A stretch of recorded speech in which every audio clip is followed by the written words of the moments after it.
Ce qui se passe aujourd'hui en France est un pur scandale. Un scandale d'État.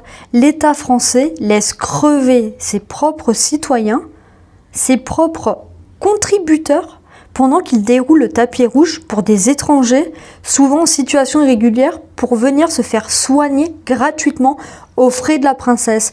Et la princesse, c'est toi! Selon Marianne, une note confidentielle du laboratoire de la République, pilotée par l'ex-ministre Jean-Michel Blanquer, détaille comment l'afflux de malades étrangers, souvent en situation irrégulière, met l'hôpital sous tension. Créé il y a 25 ans, le titre de séjour pour soins devait être réservé aux pathologies graves. Son champ s'est élargi et entre 2017 et 2024, 228 000 demandes ont été déposées avec 58% d'avis favorables. Faute de transparence, le coût du dispositif de titre de séjour pour soins n'a jamais été quantifié ou publié par l'assurance maladie. Pour l'aide médicale d'État, AME, la dépense est passée de 139 millions d'euros en 2000 à 1,2 milliard pour plus de 440 000 bénéficiaires aujourd'hui. La saturation se traduit par un effet d'éviction. Parfois, des services médicaux et hospitaliers procèdent à des choix contraints au détriment des résidents qui peuvent être déprogrammés afin d'accueillir les urgences, révèle la note. Dialyse et greffe sont les secteurs les plus touchés. En 2024, 852 patients sont décédés faute de greffons. Les soignants subissent la pression de passeurs. Certains malades auraient payé jusqu'à 50 000 € leur venue en France et des médecins disent avoir été menacés. Le contrat social s'effrite. Le dispositif de délivrance des titres de séjour pour soins se révèle avoir aujourd'hui un impact sur la qualité des soins offerts, avertit Frédéric Werlet, co-auteur de la note.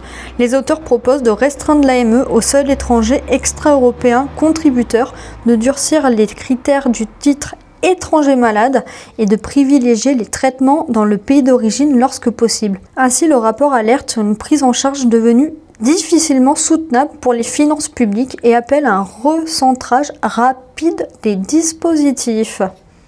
Toi tu bosses, tu paies des impôts, des taxes, des charges, tu paies tout, mais quand vient ton tour d'être soigné, déprogrammation, refusé, décédé faute de greffon.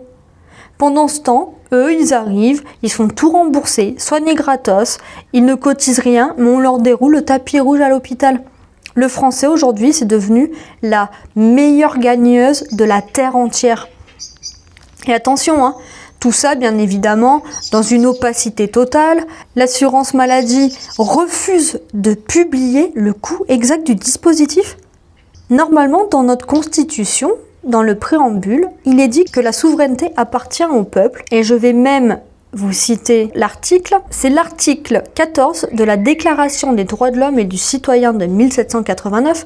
Tous les citoyens ont le droit de constater par eux-mêmes ou par leurs représentants, mais étant donné que les représentants sont tous des pourris, la nécessité de la contribution publique, de la consentir librement et d'en suivre l'emploi et d'en déterminer la quantité, l'assiette, le recouvrement et la durée. Tous les citoyens ont le droit de constater par eux-mêmes la nécessité de la contribution publique. Donc, c'est écrit noir sur blanc dans la Déclaration des droits de l'homme de 1789.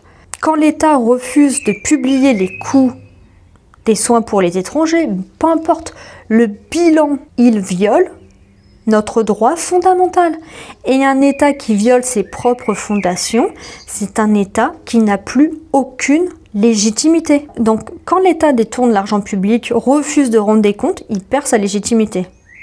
Dans ce cas-là, on a parfaitement le droit d'arrêter de payer.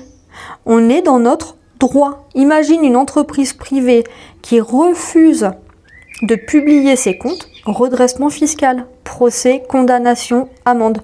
Mais l'État, lui, il fait ce qu'il veut avec ton pognon et toi, tu dois bien la fermer et bien écarter les fesses. Tous ceux qui ont laissé faire ça, tous les responsables politiques qui ont validé, fermé les yeux ou toléré ce système devraient être condamnés, pas juste inéligibles, condamnés à de la prison à vie pour haute trahison et détournement d'argent public. Ils laissent crever les Français qui cotisent, ils protègent des gens qui ne respectent rien, qui ne cotisent à rien.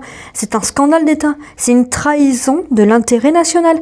Et tant que rien ne bougera, ils continueront à te tondre jusqu'à la dernière goutte. Ce n'est pas l'État qui est malade, c'est la France qu'ils assassinent. Bref, Si t'as aimé cette vidéo, like, partage, abonne-toi. À la prochaine. Tchuss.